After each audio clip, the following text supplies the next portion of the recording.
Hi everybody.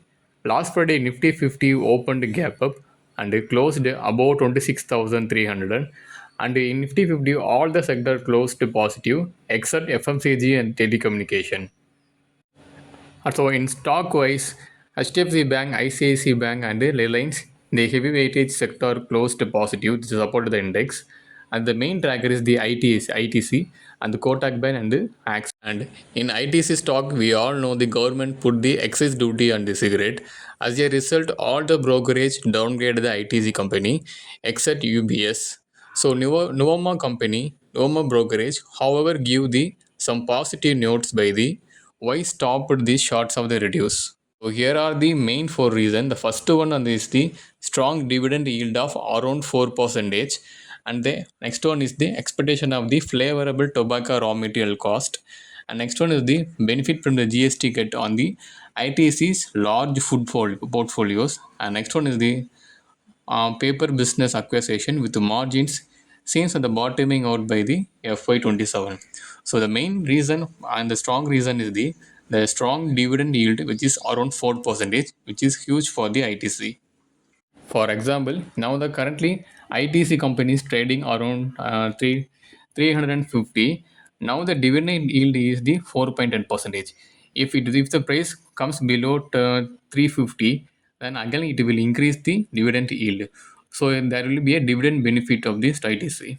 This is the main reason why the Nuoma brokerage give the positive note. And also remember, ITC company is not alone the cigarette company. It is about the portfolio. It's a huge diversification among the agri-business and board and paper, and it has the one IT company. And in technical point of view, currently it is trading at 350 rupees, and it took the we hope it took the support around 350. If any further continues, we can expect the 300 one. So if they come the below 350, it will increase the dividend yield. So slowly accumulate is the best option. Don't put all your investment in the lump sum, and don't catch the falling knife. So next is the bank sector. In bank Nifty 2 traded all-time high, which is above 16,150. So in overall broader market sector wise, Nifty Energy, Nifty Reality, Nifty PLC is the top gainer, and only the one sector which is the FMCG is the negative. The Nifty Energy positivity is driven by the Coal India. So as the company allows the Bangladesh, Bhutan, Nepal to participate in the e-auction.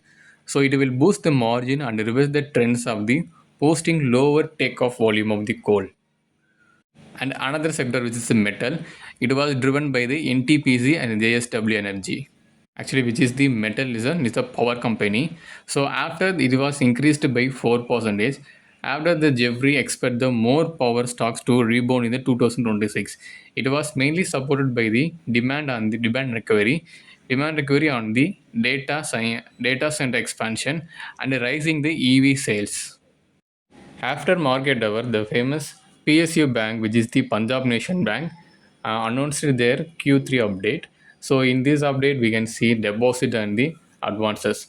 So the deposit is increased by the 8.45 percentage on the year on year in the global, and domestic wise it's a 8.3 percentage. On the contrast, a 10 point increase, the 10.98 and 10.15 increase in the advance. So actually deposit is the lower and actually advance is the higher. So this is the PNB Bank. And also PNB Bank has a heavy weightage in the PSU bank sector. And next bank is the RBL Bank. It too released a total deposit, gross advances, Gaza deposit and Gaza ratio.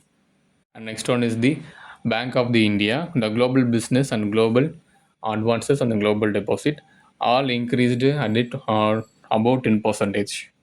And another heavy weightage sector PSU bank is, which is the Bank of Baroda.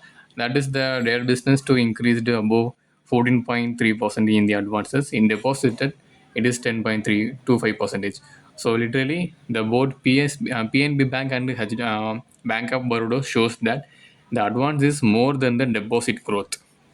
So we can expect the PSU bank sector to be focused today and all the PSU banks. Now we look into the global market. So first is the US market. In US market, all the global index, all the major index close to positive except the Nasdaq composite, which is flat actually. And the reason why it was flat is mainly driven by the Tesla shares. So Tesla loses the EV crown to the China's BYD as the heavy competition and the tax credit expiry hit the demand. So annual sales is the decline for the second consecutive year, and the EV demand softened after the US tax credit expiry. And also Tesla are focusing towards the robotic and the self-driving technology. So the Nasdaq negativity is mainly by the Tesla company.